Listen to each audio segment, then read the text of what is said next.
Assalamualaikum warahmatullahi wabarakatuh. Inna hamdalillah nahmaduhu wa nasta'inu wa nastaghfiruh wa na'udzu billahi min shururi anfusina wa min sayyiati a'malina may yahdihillahu fala mudilla lahu wa man yudlil fala hadiya lahu.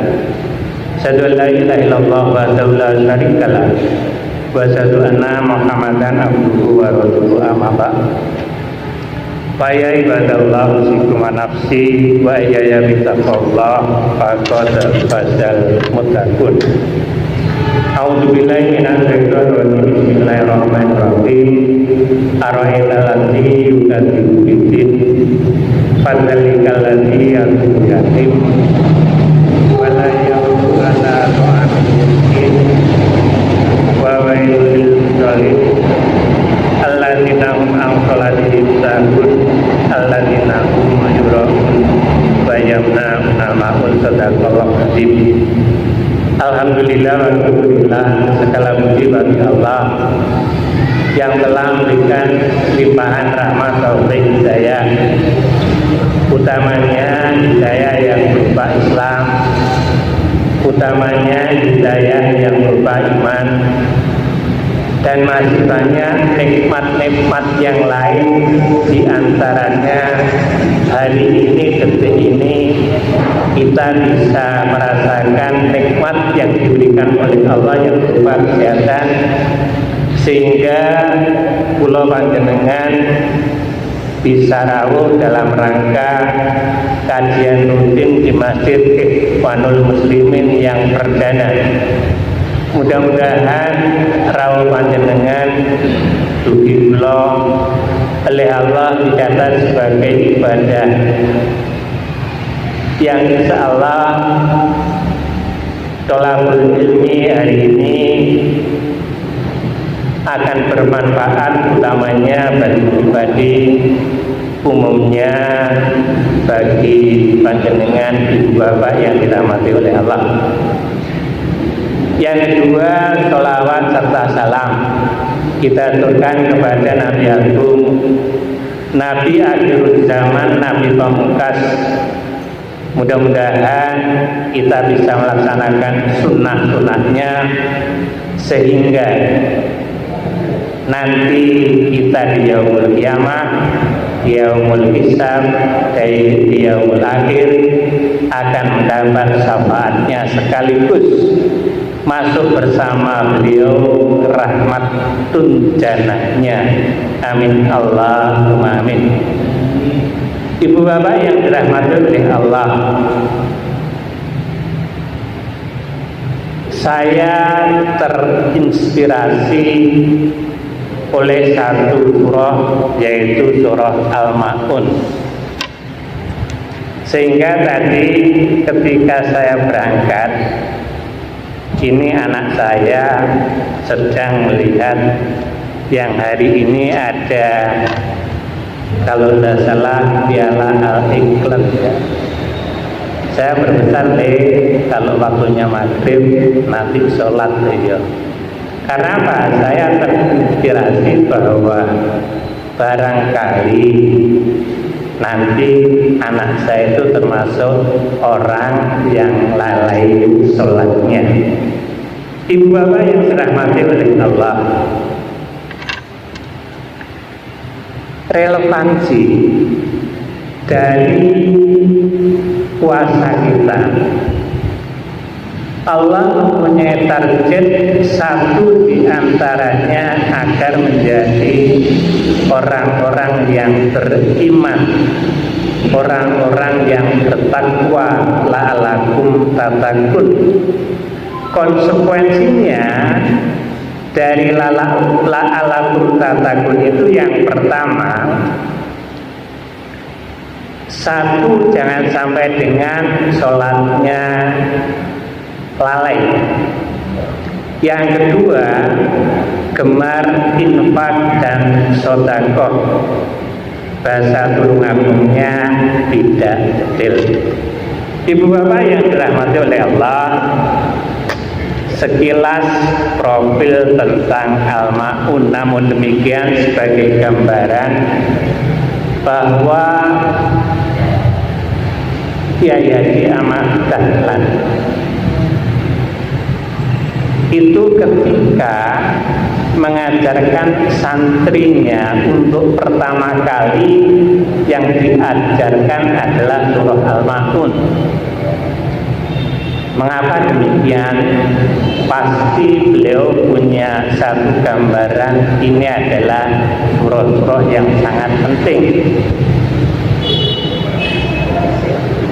Kalau kita flashback kembali ke belakang, sebetulnya tokoh Islam di Indonesia setelah para wali itu kiblatnya yang pertama adalah Kyai Haji Ahmad Dahlan. Tahun 1912 itu mendirikan yang namanya Perserikatan Muhammadiyah. Kemudian disusul dengan Kyai Haji Hasyim Asy'ari. Sebetulnya perguruannya beliau ketika di Mesir itu satu perguruan, berguru kepada Syekh Ahmad Khotib Minangkabawi. Ditambah lagi sebetulnya adalah simbahnya Ainun Nasib. Namun demikian simbahnya Ainun Nasib ini kayaknya tidak populer. Ketika satu perguruan, beliau berdua ini berkomitmen bahasa Tulungagunge, wis Mas Dahlan panjenengan garapo wong-wong di kota saja. Saya tak menggarap orang-orang di pinggiran. Konsekuensinya secara harfiah Ahmad Dahlan ini diserai atau diberikan kewenangan oleh Kyai Haji Hasyim Asy'ari. Itu paling tidak orang kota itu anggapannya adalah orang-orang yang ber-SDM. Dua tokoh Islam yang sangat terkenal dan sangat relevan hingga sekarang yang menjadi panutan kita itu mempunyai karakter yang berbeda. Kalau Kyai Haji Ahmad Dahlan ini sukanya begitu sholat langsung praktek. Namun demikian Kyai Haji Hasyim Asy'ari ini adalah orang yang suka menulis buku. Jadi karakter itu seperti itu. Ibu bapak yang dirahmati oleh Allah, ketika beliaunya sudah berkomitmen demikian, maka Ahmad Dahlan ini yang terkenal dengan prakteknya. Begitu sholat langsung praktek, begitu sholat langsung praktek. Mengapa dipilih surah Al-Ma'un? Marilah ibu bapak yang dirahmati oleh Allah, atur suwun, sebelum kita ngonceki bahasa Tulungagunge, maka sekedar kita mengingat kembali. Ibu bapak yang dirahmati oleh Allah, bukannya saya ini lebih pinter, namun demikian mari kita belajar. Di sini ada Pak Imam, di sini ada Pak Ahmad Zainuddin, ada saudara saya yang baru ketemu ini Mbah Minto. Ini sebetulnya masih ada berapa nih, Nun Sewu, dan masih banyak senior saya yang lain, ada Pak Agus. Jadi marilah kita belajar bersama-sama. Ibu bapak yang dirahmati oleh Allah, Kyai Haji Ahmad Dahlan mengambil satu surah, yaitu surah Al-Ma'un. Profil diantaranya surah Al-Madu ini adalah artinya barang-barang yang berguna, menjelaskan tentang akhlak manusia yang mendustakan agama baik di akhirat maupun di dunia. Ibu bapak yang dirahmati oleh Allah, menerangkan di sini adalah menerangkan watak manusia, menerangkan sifat manusia, menerangkan karakteristik manusia. Di dalam surah ini bahwa Allah yang Maha Tahu bahwa manusia itu mempunyai hobi suka mengumpat, itu pasti. Namun demikian kadangnya tidak sama. Manusia itu juga mempunyai watak, di antaranya melantarkan. Namun demikian Allah berpesan di dalam surah ini, jangan sekali-kali melantarkan anak yatim. Konsekuensinya bahwa surah ini dibesarkan oleh Allah lewat Rasulullah bahwa manusia itu jangan sombong, manusia itu jangan munafik, manusia itu jangan riya, manusia itu jangan sampai lalai sholatnya, dan manusia itu jangan bahasa tulung-agungi detil. Karena apa? Ketika yang saya sebutkan itu yang merupakan watak manusia, maka Allah mengingatkan, maka ancamannya adalah luar biasa. Selanjutnya nanti berikutnya akan kita lanjutkan. Ibu bapak yang dirahmati oleh Allah, sekilas info mengingat kembali, mungkin panjenengan juga mengalami ketika putra wayah panjenengan suatu saat diajari, namun demikian materinya hanya itu-itu saja. Berikut adalah cuplikan antara seorang santri dengan yang namanya Kiai Haji Ahmad Dahlan. Ketika itu santrinya mulai bertanya, kalau protes tidak enak ya. Karena apa? Karena bahwa santri itu biasanya tawadhu kepada kiainya. Saat itu santrinya mewakili dari beberapa santri yang banyak memberanikan diri. Kayaknya kok sudah bosan ya. Maksudnya selama ini yang panjenengan ajarkan hanya satu surah saja, yaitu Al-Ma'un. Demikian. Ibu bapak yang dirahmati oleh Allah, Ahmad Dahlan sangat cerdas untuk menjawabnya. Balik bertanya, apakah kalian sudah samad untuk mengamalkan? Santrinya jawab, sampun ji. Contohnya ya apa? Contohnya piye? Kalau demikian, kalau Surabaya contohnya ya apa?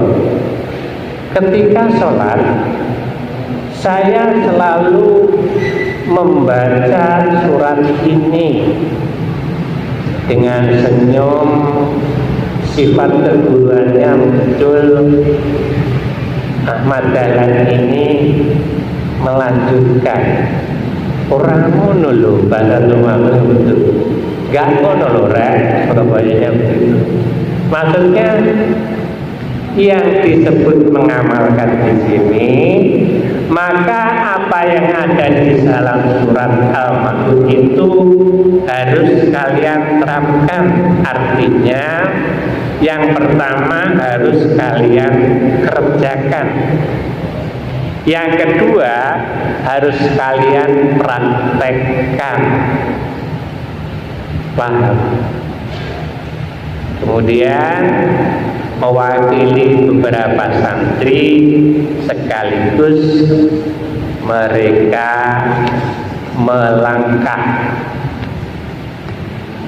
Yang pertama adalah santri-santrinya tadi bertebaran mencari fakir miskin yang ada di sekitarnya. Kemudian fakir miskin itu oleh sang santri yang pertama, bahkan di situ di dalam bukunya dijelaskan secara rinci, dimandikan. Setelah dimandikan diberi baju, setelah diberi baju diberi makan, setelah diberi makan diberi fasilitas. Fasilitas itu ya paling tidak, kalau saya ngomong rumah kayaknya kok terlalu tinggi, ya paling tidak difasilitasi.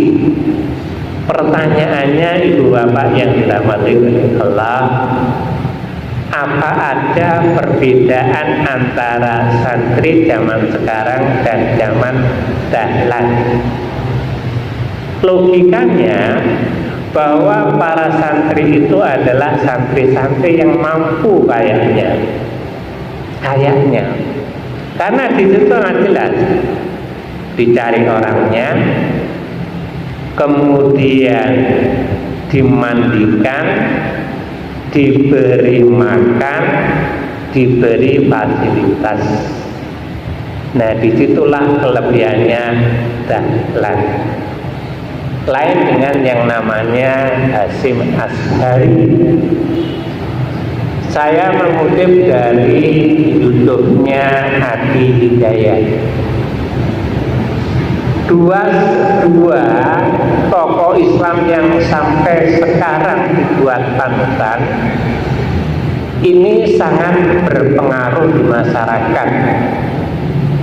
Yang pertama saya sebutkan saja di Perserikatan Muhammadiyah, yang kedua di Nahdliyin. Keduanya sama-sama mempunyai kelebihan, sama-sama mempunyai kekurangan. Ini jujur, saya punya beberapa teman, satu diantaranya itu sempat tulung akunya begini, tahu kalau saya itu adalah kader Pak Tri. Apa Pak ini dari aku wong Muhammadiyah itu yang paling saya suka satu, apa? Ora kakean ngomong, prakteknya luar biasa. Contoh saya begitu, anakku ini ya tak sekolahnya nang Muhammadiyah nang Gunmu Malang. Muhammadiyah itu mempunyai filosofi kalau punya satu dua orang itu paling tidak berdiri masjid. Pak Imam Ghazali. Kalau ada 5 orang itu bisa berdiri yang namanya rumah bersalin. Kalau ada 10 orang bisa ada yang namanya rumah sakit. Kemudian para pakar berkumpul, jadilah Perserikatan Pendidikan, contohnya di Unmu Malang. Siapa yang tidak kenal Unmu Malang tidak harus semuanya mahasiswanya Muhammadiyah, tapi paling tidak itu ada kewajiban yaitu kemuhammadiyahan. Saya jelek-jelek juga pernah mendapat Muhammadiyah itu 8 semester karena kadang juga keluaran seperti itu. Saya ganti memuja kepada teman saya. NU itu yudhul Pak kelebihannya. Napa Pak Tri? Kelebihannya satu diantaranya itu lek ngaji luwih fasih. Iya. Samotane itu yo. Guyu. Oke. Yubaya yang dirahmati oleh Allah itu adalah sekedar intermezzo dan itu fakta, namun demikian jangan merasa benar. Artinya yang Muhammadiyah merasa punya kelebihan, yang NU juga demikian, ada batasannya. Ibu bapak yang dirahmati oleh Allah, itulah sekedar masukan, sekedar intermezzo, walaupun itu merupakan fakta. Ibu bapak yang dirahmati oleh Allah, masih lama ini ya, soalnya kejar tayang. Kita masuk kepada rohnya surah Al-Ma'un. Kamus bahasa Indonesia bahwa di dalam surah Al-Ma'un itu secara umum pengertiannya adalah berdosa. Menurut Profesor Dr. Quraisyhab, pengertian berdosa di situ adalah tidak benar. Pengertian berdosa di situ adalah pembohong. Wonten tamu?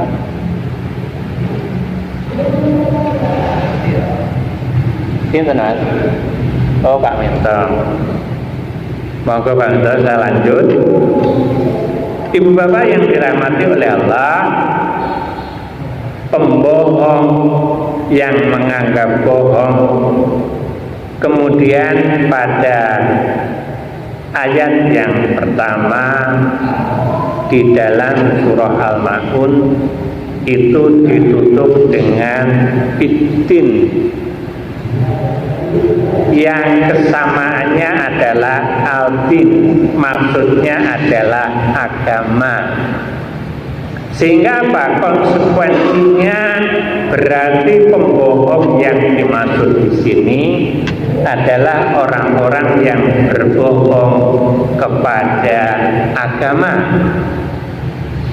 Orang ini karena yang dibohongi agama, sekaligus pendusta ini, sekaligus pembohong ini adalah membohongi ayat Al-Quran.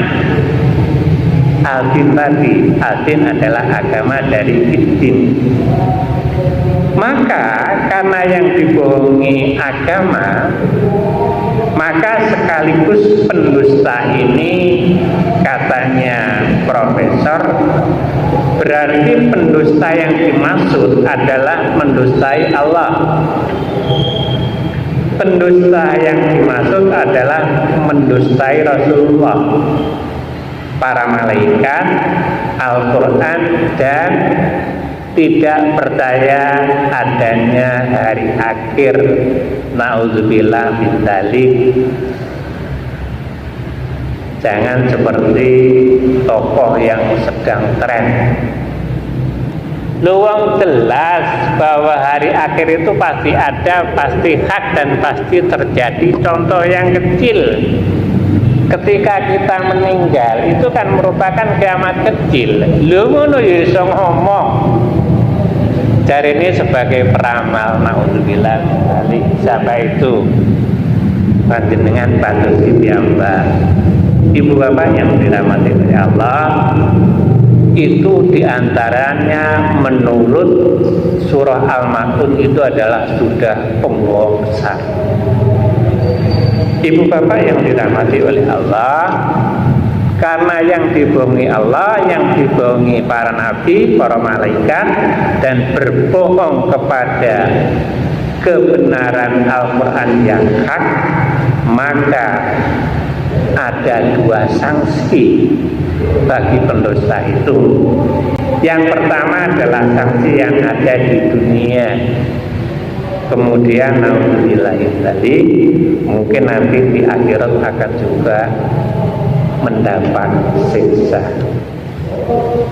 Ibu bapak yang dirahmati oleh Allah, kadang-kadang memang kita tidak terasa karena jabatan, karena iming-iming, karena segala sesuatu kadang-kadang kita kalahkan, termasuk kejadian yang saat ini mungkin di TV sedang berlangsung Piala All England, waktunya maghrib dilalaikan.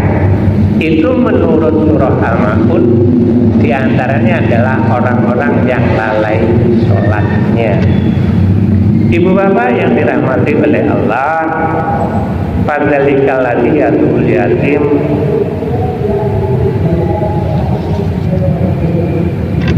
mereka yang mendustakan, yang mengherdi anak yatim itu adalah termasuk pendusta. Anak yatim itu secara harfiah anak yang ditinggalkan oleh bapaknya, kemudian akan terangkat ketika sudah akil balik. Mengapa demikian? Itu adalah yang pernah dialami oleh Rasulullah.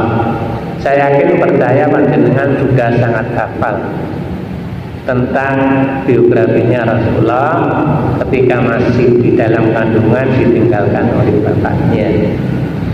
Mengapa harus disayangi? Karena anak yatim itu perlu kasih sayang.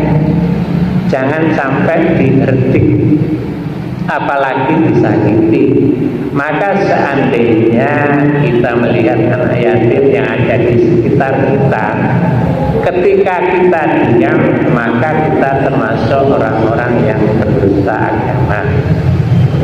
Ibu bapak yang dirahmati oleh Allah, wala yaudu ala ta'amil miskin, hampir sama. Kalau tadi anak yatim, sekarang orang-orang yang miskin. Konsekuensinya ketika kita melihat orang-orang miskin, jangan sampai diam. Utamakan yang pertama adalah orang-orang yang satu hukum, artinya orang-orang yang satu shop.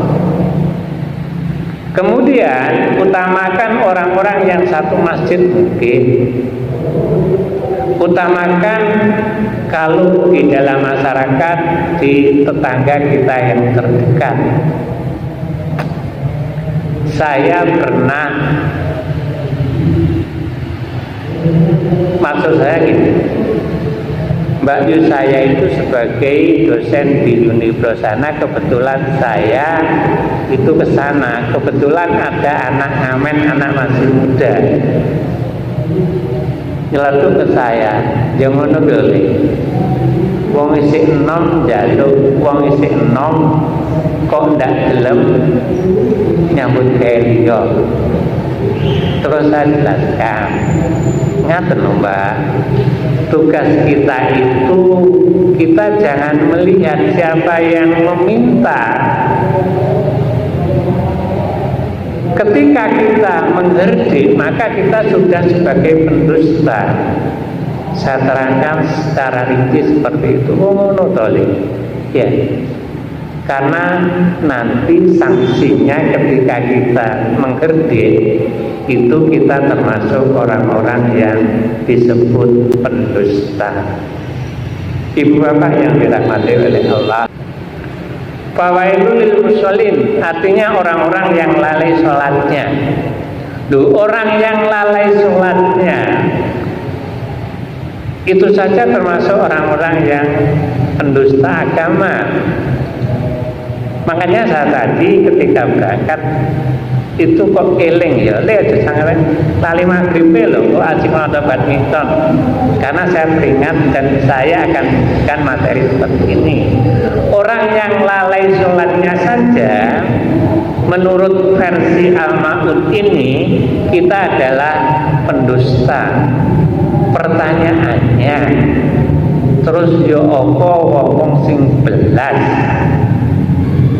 selama hidup tidak pernah yang namanya kena air wudhu. Namun demikian saya yakin dan percaya bahwa panjenengan yang rawuh ini adalah insan pilihan Allah. Amin Allahumma amin. Kemudian bahwa orang yang lalai sholatnya itu termasuk orang-orang yang disebut pendusta agama. Pengertian lalai di sini bukan yang pertama, orang yang sholatnya bolong-bolong. Kalau anak-anak usia SMP, saya sering bertanya, lek sholatmu itu sing sering bolong opo? Itu waktu di lapangan. Makanya ketika panjenengan punya putra wayah, paling tidak di cross check, biasanya anak-anak usia SMP SMA itu sing bolong itu waktu sholat asar, maghrib dan subuh. Soalnya waktu itu asik-asiknya sepak bola, yang gemar sepak bola. Kemudian yang senang ngabuburit subuh itu enak-enaknya ngorok. Itu juga termasuk pendusta, orang yang bolong-bolong. Kemudian Allah itu menyukai 3 hal. Yang pertama, orang yang sholatnya tepat waktu. Yang kedua, orang yang mencintai kedua orang tuanya. Yang ketiga, orang yang suka berjuang di jalan Allah. Itu adalah paling suka di mata Allah. Pertanyaannya, sudahkah kita seperti itu? Saya yakin panjenengan sudah melakukan seperti itu. Ibu bapak yang dirahmati oleh Allah, kayaknya bisa tuntas. Alladzina hum an sholatihim sahun, orang-orang yang lalai sholatnya tadi sudah tuntas. Ibu bapak yang dirahmati oleh Allah, ibu bapak yang dirahmati oleh Allah, yang dimuliakan oleh Allah, ayat ini ditutup dengan alladzina hum yuraun wa yamna'una ma'un. Kayaknya ini adalah satu makna. Allah tidak senang dan Allah menyebutkan bahwa ini adalah juga termasuk pendusta agama.